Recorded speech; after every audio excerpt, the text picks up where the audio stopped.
আসসালামু আলাইকুম। আমার নাম হলো আইয়ুব খান। আমি চট্টগ্রাম থেকে আসছি, আকবরশাহ থানা বিএনপির সিনিয়র ভাইস প্রেসিডেন্ট। আমরা আসছি আজকে এই বাজেট অধিবেশন চলতেছে।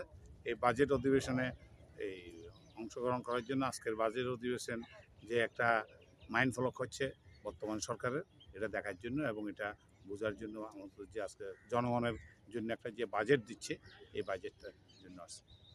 এখানে এম মাননীয় প্রধানমন্ত্রী আপনার নির্বাচিত হওয়ায় আপনাদের ওনার কাছে কি দাবি রাখতে চান আগামী আমাদের দিনে? মাননীয় প্রধানমন্ত্রীর কাছে হ্যাঁ, দাবি হলো যে প্রধানমন্ত্রী। দেশটা যেন সুন্দর চলে, সন্ত্রাসমুক্ত হয় এবং দেশের মানুষ যেন সুষ্ঠুভাবে দুই বেলা দুই মুঠো খেয়ে বাঁচতে পারে। এটাই আমাদের মাননীয় প্রধানমন্ত্রীর কাছে আমাদের দাবি। জি, আচ্ছা ঠিক আছে।